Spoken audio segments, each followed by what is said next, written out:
The history of India is filled with incredible stories of thriving civilizations, religions, and cultures.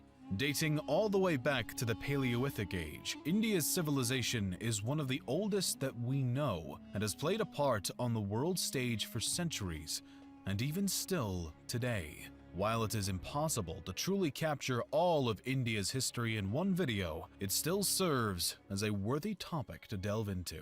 Evidence of cave paintings and stone tools have revealed that the first signs of human activity in India can be traced back to somewhere between 400,000 and 200,000 BC.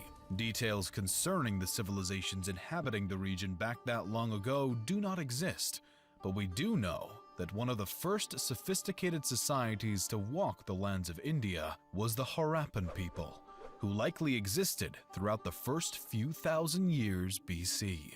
Positioned along the Indus River, the Harappan people had their own writing system, advanced social and economic system, and impressive urban cities and architecture. It is unknown why this civilization collapsed around 1500 BC, but some attribute their demise to the common floods and other natural disasters in the region, or potentially invaders from Western and Central Asia.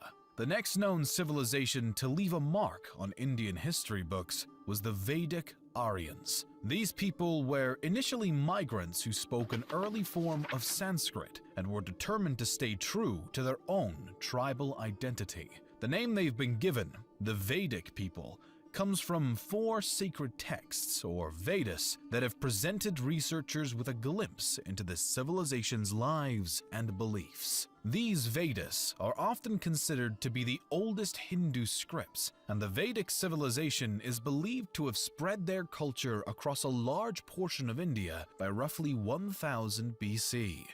With them, the Vedic Aryans brought their philosophical beliefs. These ideas represent a theory that happiness and salvation come from a person's morals and ethics, and one's path should be based upon their place in life, but should always be righteous and good. The Vedic Aryans also shared their societal system as they extended their reach. This system was made up originally of 3 tiers: Brahmin, or priest, Kshatriya, or warrior, and Vaishya, or commoner. The Aryans continued to spread their tribal settlements across India throughout the following centuries as their own civilization grew and flourished in both culture and trade. A series of 16 individual settlements or states spanned across northern India, including the Gandhara, Kosala, Kuru, and the Magadh. The latter particularly flourished under the rule of Chandragupta Maurya during the 4th century BC as it began to expand, and its leader grew his own authority and worked to form the Mauryan Empire, which is believed to be the first Indian imperial power.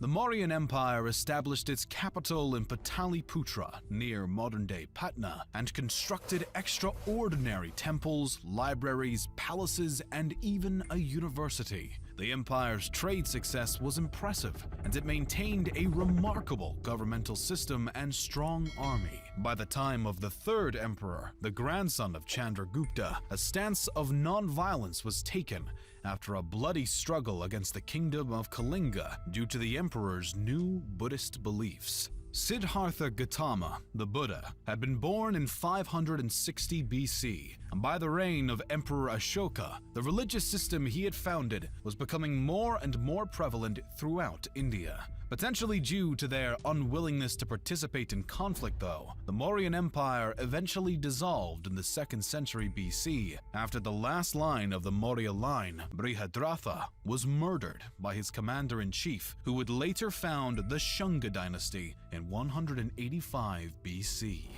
Despite the fact that Brihadratha's assassin Pushyamitra was rumored to have persecuted Buddhists, it appeared that Buddhism faced no decline concurrent with his rise to power. During Pushyamitra's reign, his kingdom maintained authority over a series of provinces as he stood his ground against other powers attempting to expand their territory towards his own. After the monarch's death, though, his dynasty seemed to have fallen in terms of importance. The dynasty is not known to have done anything notably relevant, and their control was short-lived.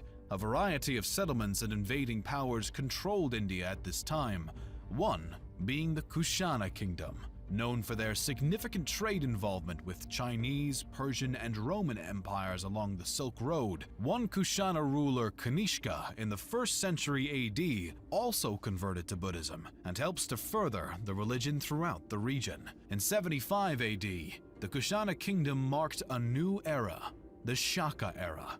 A bit of distance from the Kushanas in the south, a handful of other powers rose, fell, and fought for supremacy amongst each other. The kingdoms of Satavahana, Chera, Chola, and Pandya were some of the major authorities in the south during this time and through the Classical Age. The Gupta Empire became the face of northern India during the Classical Age, and the majority of the region was united under their authority during what is often described as northern India's Golden Age. The reign of the Gupta Empire is regarded as a time of law and order, as well as cultural flourishing. The rulers of the empire were no strangers to military expedition, but aimed to expand their territory through peaceful means, such as martial alliances, no less than through military action. Though the Gupta Empire had extensive success over centuries, they eventually reached a point of decline between the 5th and 6th centuries as invading Huns from Central Asia began to annex and take over the formerly dominant empire's land. As the religions of Buddhism and what later became Hinduism thrived, local and trespassing authorities continued to fight for territory and dominion over the following centuries.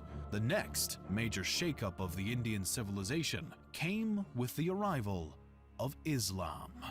Muslim invaders began to send missions to India the century after the death of the Prophet Muhammad. A series of Muslim sultans began to lead expeditions into India, claiming places such as Sindh, Multan, and Somnath. These incursions brought the defeat of native kingdoms and the destruction of Hindu temples along the way. The Rajputs stood as one of the most determined defenders against Sultan invaders, but they were ultimately defeated in 1192 by Muhammad Ghori and his forces. As Islam began to work its way into India, other previously principal religions, such as Buddhism, began to decline.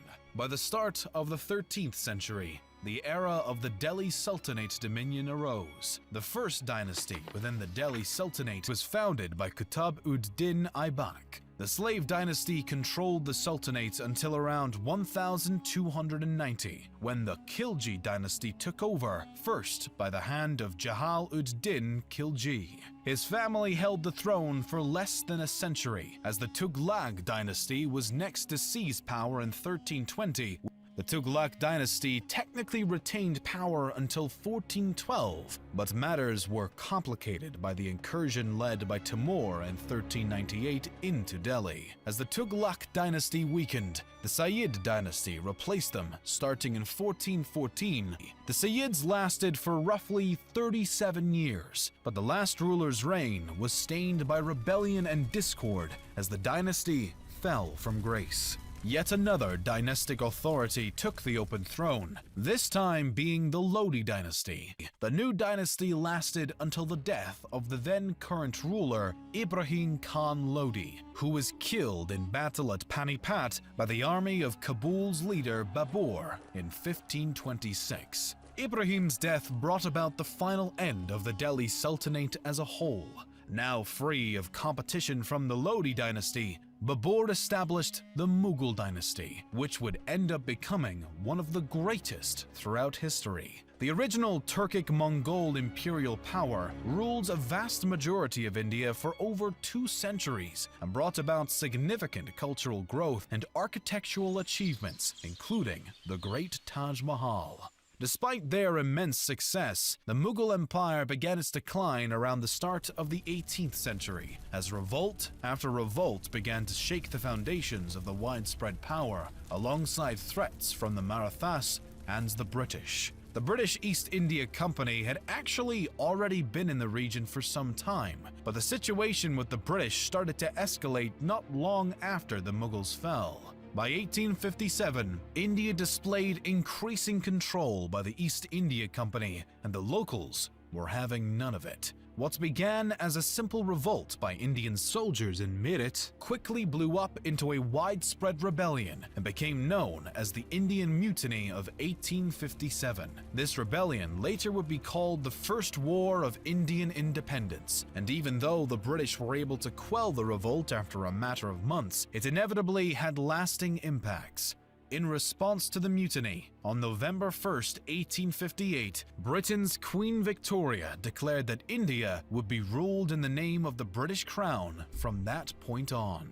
Locals maintained their disapproval and anger at the British supremacy over their land, and nationalist sentiments and movements were far from extinguished. The next major move towards independence came when Mahatma Gandhi and the Indian National Congress decided to withdraw all cooperation with the British government, beginning the non-cooperation movement following the end of World War I. When this strategy did not bring the wanted results, Gandhi adopted a new technique in the form of the civil disobedience movement in December of 1929. Essentially, the movement was made up of the declaration of an Indian Independence Day that would be celebrated on January 16th, and complete disobedience of any orders by the British government. Again, Gandhi's strategy failed, and this time he was even arrested, while many other rebels were murdered.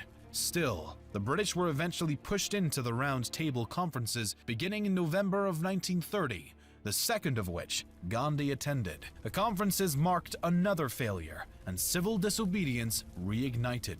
Gandhi's next attempt, the Quit India movement, again made no drastic progress. World War II brought about new issues as India was forced into war by the British, but at the conflict's conclusion, a new Labour Party came into power in India and showed sympathy towards the fight for independence. Finally, as August 14th turned to 15th in 1947, India became an independent nation,